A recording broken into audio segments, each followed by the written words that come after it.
मुंबई के 2008 के आतंकी हमले का प्रमुख आरोपी तहव्वुर राणा भारत तो आ चुका है, मगर एक सवाल जो सबके मन में चल रहा है कि क्या उसको फांसी दी जा सकती है। जो प्रत्यर्पण संधियां हैं, उसके अलावा जो अंतर्राष्ट्रीय कानून है, क्या इस प्रक्रिया के आड़े वो आ सकते हैं। तो इस वीडियो में आपको इसी सवाल का जवाब देंगे कि जो टेक्निकलिटीज़ हैं वो किस हद तक फांसी रोक सकती हैं, नहीं रोक सकती हैं, भारत की न्यायपालिका फांसी की सज़ा सुना सकती है कि नहीं। और जानकारी देने के लिए, सवालों का जवाब देने के लिए मेरे साथ जुड़ेंगे हमारे वरिष्ठ साथी पीयूष पांडे जी। पीयूष जी, तहव्वुर राणा जब से भारत में आया है तो ज़्यादातर लोगों का जो उम्मीद है वो यही है कि उसको फांसी हो। जाहिर सी बात है कि इतना बड़ा प्लॉट उसने तैयार किया था, इतना बड़ा आतंकी हमला, कहीं ना कहीं उसमें वो मास्टरमाइंड था, आरोपी है। तो जो फांसी वाली डिमांड है, जो मुझे लगता है लोगों के मन में चल रही होगी, वो कितनी वाजिब है और कितना उसको न्यायपालिका सुना सकता है। जो तमाम संधियां हैं, प्रत्यर्पण संधि अमेरिका से जो है और अंतर्राष्ट्रीय कानून, वो क्या इसके आड़े आएंगे?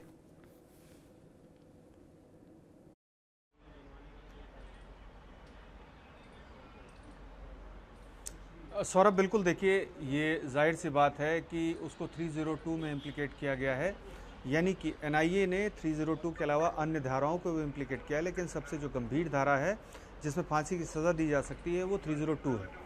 और 302 के तहत भारत में उसको फांसी की सज़ा दी जा सकती है, भारतीय दंड संहिता की धारा 302। और मसला ये है कि आखिर क्या जो प्रत्यर्पण संधि है वो इसके आड़े आ सकती है। तो मेरी जो जानकारी है और जो कानूनविद हैं उनके मुताबिक प्रत्यर्पण संधि इसके आड़े नहीं आ सकती है, क्योंकि इसके पीछे एक अहम वजह है। अगर किसी देश में फांसी की सज़ा या मृत्युदंड नहीं है और वहाँ से किसी दोषी को या आरोपी को प्रत्यर्पित किया गया है भारत में, तो ऐसी स्थिति में भारत उसे फांसी नहीं दे सकता है, चूँकि वहाँ पर भी जो मृत्युदंड था वो प्रोहिबिटेड है, यानी कि प्रतिबंधित है। लेकिन जहाँ पर फांसी दी जा सकती है, तो ऐसी स्थिति में चूँकि अमेरिका में फांसी दी जाती है, फांसी नहीं दी जाती, वहाँ पर अन्य तरीके हैं मृत्युदंड देने के। वहाँ इंजेक्शन लगाया जाता है जहर का, और करंट का भी प्रचलन रहा है पहले, लेकिन अब वो बंद कर दिया गया है। और इस पर सुप्रीम कोर्ट में भी यहाँ पर चर्चा हो चुकी है कि भारत मृत्युदंड को पूरी तरह से समाप्त कर दे या न कर दे, तो उस पर भी अमेरिका की स्थितियों और तमाम देशों की स्थितियों पर गौर किया गया था। तो स्थिति ये है कि अमेरिका के तमाम जो राज्य हैं वहाँ पर फांसी अलाउ है। कुछ एक राज्य हैं जहाँ पर मृत्युदंड को वाजिब नहीं माना गया और वहाँ पर रोक दिया गया। लेकिन मोर ओवर जो स्थितियाँ हैं उनमें ये स्थिति स्पष्ट है कि अमेरिका में मृत्युदंड दिया जाता है। तो ऐसी स्थिति में प्रत्यर्पण संधि के दौरान ये भी स्पष्ट है कि मृत्युदंड भारत भी दे सकता है यदि वहाँ से किसी को प्रत्यर्पित किया जाता है। तो ऐसी स्थिति में तहव्वुर राणा के मामले में जो 26/11 का आरोपी है, उसके मामले में जो पहली जो कंडीशन है कि प्रत्यर्पण संधि में किसी तरह, प्रत्यर्पण संधि की वजह से क्या किसी तरह की रुकावट आ सकती है तहव्वुर राणा को फांसी दिए जाने के मामले में, तो ऐसा कोई प्रॉब्लम नहीं है। ख़ास तौर पर प्रत्यर्पण संधि बिल्कुल स्पष्ट है। और अमेरिका में चूंकि मृत्युदंड दिया जाता है, तो भारत में भी उसे मृत्युदंड, जो फांसी देने का तरीका भारत में अपनाया गया है मृत्युदंड देने का, उसके तहत तामील किया जा सकता है। और इस पर अदालत निर्णय करेगी, क्योंकि यहाँ पर पूरा ट्रायल चलेगा और उसे सिर्फ ट्रायल कोर्ट ही नहीं, आगे भी जो रेमेडीज़ हैं, यानी कि उपचार का मौका है, वो भी मिलेगा, यानी कि हाई कोर्ट और सुप्रीम कोर्ट। तो ये स्थितियाँ हैं। इनमें से जो पहली कंडीशन है, मैंने आप स्पष्ट कर दिया कि प्रत्यर्पण संधि जो मृत्युदंड है उसके आड़े नहीं आती। दूसरा, जब प्रत्यर्पण किया जाता है तो चूंकि निर्वासन जो होता है उससे डिपोर्ट करने की जो कंडीशंस होती हैं उससे बिल्कुल इतर होता है प्रत्यर्पण। चूंकि निर्वासन यानी कि डिपोर्ट करना एक कूटनीतिक जो है प्रोसेस है, और जबकि प्रत्यर्पण जो है वो एक न्यायिक प्रोसेस है। इसमें बाकायदे जो कंडीशंस होती हैं उनको फॉलो किया जाता है, तभी दूसरा देश किसी अन्य देश को किसी आरोपी को प्रत्यर्पित करने की इजाज़त देता है। और यहाँ पर जो बातचीत हुई थी बेसिकली भारत और अमेरिका के बीच में, अधिकारियों के बीच में, उसमें कहीं भी ये कोई कंडीशन नहीं रखी गई कि तहव्वुर राणा को फांसी नहीं दी जाए या मृत्युदंड नहीं दिया जाए। तो ये स्थिति भी स्पष्ट है कि तहव्वुर राणा के प्रत्यर्पण के दौरान जो न्यायिक प्रक्रिया चली, यानी कि जो कंडीशंस जो रखी गई, उनमें कहीं भी ये नहीं शर्त रखी गई कि उसे फांसी नहीं दी जाएगी अगर भारत में प्रत्यर्पित किया जाएगा। हालांकि कुछ कंडीशंस थी, जैसे कि जेल में उसे सुरक्षित रखा जाएगा, जेल में उसके लिए व्यवस्थाएं क्या होंगी, इन सब मुद्दों पर और पहलुओं पर बातचीत हुई और उन कंडीशंस को फॉलो भी किया जा रहा है। ट्रायल भी उसको फेस करना होगा, तो न्यायिक जो प्रक्रिया है उसको पूरा उसे फेस करना होगा। जेल में वो रखा जा रहा है, उसे अदालत में ऑनलाइन यानी कि वर्चुअल तरीके से पेश किया जा सकता है, या फिर उसे चूँकि अगर अदालत में, भारत की अदालत में पेश किए जाने पर कोई खतरा होगा, चूँकि ऐसा बड़ा आरोपी है और उसे प्रत्यर्पित करके लाया गया है, तो ये कंडीशंस भी जो है मैटर करती हैं। लेकिन फांसी वाली जो कंडीशंस थी उन पर कोई चर्चा तक नहीं हुई, क्योंकि अमेरिका भी जानता है कि उसके स्टेट्स में फांसी दी जाती, मृत्युदंड दिया जाता है, तो ऐसी स्थिति में भारत को पर वो किसी भी तरह की रोक नहीं लगा सकता। हालांकि जो कंडीशंस जब तय की जाती हैं तो कई बार शर्त ऐसी रख दी जाती है, लेकिन यहाँ पर ऐसी कोई चर्चा नहीं हुई। इसलिए ये जो दूसरा पहलू था उसमें भी भारत खरा उतरता है और ऐसे में तहव्वुर राणा को न्याय प्रक्रिया के जरिए अदालत फांसी तामील कर सकती है और उसके लिए सजाए मौत मुकर्रर कर सकती है। अब तीसरी जो कंडीशंस आती है वो ICCPR यानी कि जो अंतर्राष्ट्रीय एक कन्वेंशन तय हुआ था कई साल पहले, और UN का ये जो कन्वेंशन है इसमें ये तय किया जा रहा था कि सभी देश एक सामूहिक अनुबंध पर हस्ताक्षर करेंगे, कन्वेंशन पर हस्ताक्षर करेंगे कि उनके देश में मृत्युदंड नहीं दिया जाएगा, और इस पर भारत ने हस्ताक्षर नहीं किए हैं।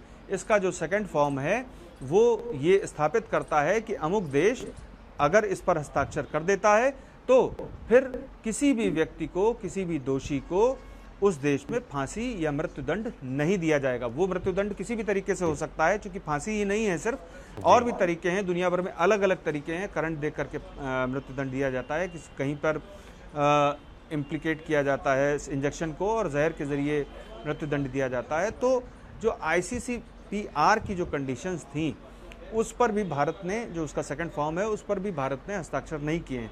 तो ऐसी स्थिति में जो तीसरी जो अंतर्राष्ट्रीय सामूहिक अनुबंध है वो भी भारत के कहीं आड़े नहीं आता है तहव्वुर राणा को फांसी देने के मामले में।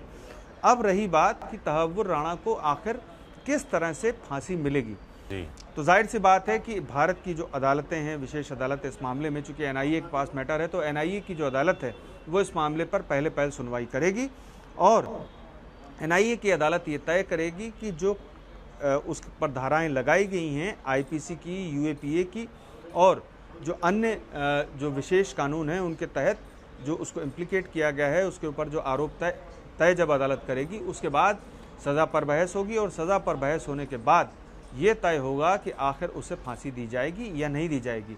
और अगर मान लीजिए कि विशेष अदालत जो NIA की है वो उसे फांसी नहीं देती है, तो सरकार इस मामले में हाईकोर्ट का दरवाज़ा खटखटा सकती है, और अगर उसे फांसी होती है तो तहव्वुर राणा को भी एक चांस मिलेगा कि वो हाईकोर्ट का दरवाज़ा खटखटाए, और इसके बाद सुप्रीम कोर्ट का भी उपचार मौजूद है। तो 3 कंडीशंस थी सौरभ, और इन तीनों कंडीशंस पे भारत खरा उतरता है, जहां पर कोई बाधा नहीं है तहव्वुर राणा को फांसी दिए जाने के मामले में। सजाए मौत मुकर्रर की जा सकती है अदालत की ओर से, क्योंकि ना ही जो ट्रीटी है अमेरिका के साथ में वो अड़े आती है, और ना ही ट्रीटी के दौरान जो कंडीशंस थी वो अड़े आती हैं, और ना ही जो अंतर्राष्ट्रीय सामूहिक अनुबंध है ICCPR का, उसका जो फॉर्म सेकंड है उस पर भारत ने हस्ताक्षर नहीं किए हैं, इसलिए वो भी आड़े नहीं आता है। तो तीनों कंडीशंस जो है वो आड़े नहीं आती हैं, और ऐसी स्थिति में भारत के पास तहव्वुर राणा को फांसी देने का पूरा मौका है। लेकिन ये अदालत द्वारा तय किया जाएगा और अदालत पूरा ट्रायल करेगी, उसमें जो गवाह हैं, उसमें जो साक्ष्य हैं, उनके आधार पर ये आरोप तय होगा कि तहव्वुर राणा ने वाकई में ये क्राइम किया है या नहीं किया है। क्योंकि भारत एक लोकतांत्रिक देश है और यहाँ पर जितना मौका पीड़ित को मिलता है उतना ही आरोपी को भी मिलता है। तो न्यायपालिका इस मामले में सक्षम है कि वो देख सके कि आखिर तहव्वुर राणा के ऊपर जो आरोप लगे हैं वो सही हैं या गलत हैं। उन सब पहलुओं पर गौर करने के बाद न्यायपालिका इस मामले में मौत की सज़ा मुकर्रर कर सकती है तहव्वुर राणा के लिए। जी सौरभ। बिल्कुल, आप कह रहे हैं कि 3 प्रमुख फैक्टर्स थे जो तहव्वुर राणा की फांसी रोक सकते थे, मगर वो तीनों ही फैक्टर्स पर भारत खरा उतरता है कहीं ना कहीं। यहाँ की न्यायपालिका अपनी प्रक्रिया के तहत फांसी की सज़ा सुना सकती है तहव्वुर राणा को। आपने बताया कि अभी विशेष अदालत में सुनवाई हो रही है इस मामले की, और कल को जो भी फैसला आता है उसको हाई कोर्ट में चैलेंज किया जा सकता है, फिर मुझे लगता है सुप्रीम कोर्ट में चैलेंज किया जा सकता होगा। तो ये प्रक्रिया, ये जो है पूरी, ये जो पूरा केस चल रहा है, ये कितना लंबा चल सकता है, इसका कुछ आइडिया क्या?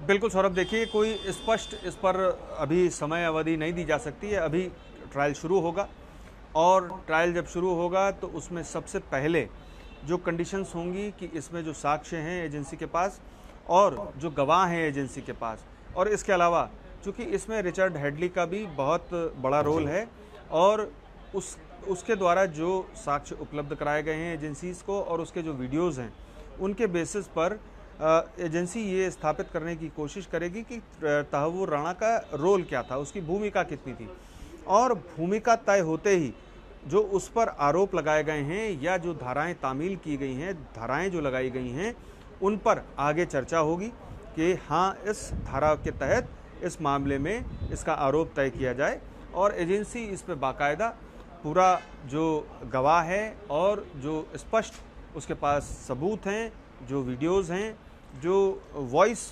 मैसेजेस हैं, या फिर जो अन्य उसके पास साक्ष्य हैं, वो पूरी तरह से अदालत के समक्ष पेश करेगी, और उसके बाद इस मामले में बहस होगी, आरोप तय होंगे। आरोप तय होने के बाद इस मामले में दोषी करार दिया जाएगा अदालत की ओर से तहव्वुर राणा को, और दोषी करार दिए जाने के बाद सज़ा पर बहस होगी। जाहिर सी बात है कि तहव्वुर राणा को जो वकील मिलेंगे, जो उनकी तरफ से बचाव करेंगे उनका, वो इस मामले में जो मौत की सज़ा है यानी मृत्युदंड है वो ना दिया जाए तहव्वुर राणा को, इसकी कोशिश करेंगे। जबकि जो एनआईए है उसका भरसक प्रयास यही रहेगा कि तहव्वुर राणा को मौत की सज़ा दी जाए, चूँकि 26/11 का जो पूरा प्लान था, उसकी जो साजिश थी, उसमें तहव्वुर राणा की भूमिका एजेंसी की तरफ से स्पष्ट की गई है, और अब उसे अदालत में साबित करना शेष है।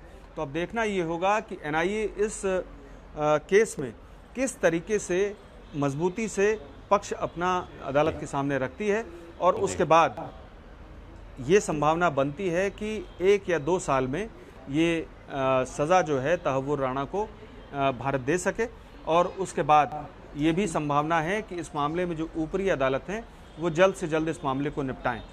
जी सौरभ।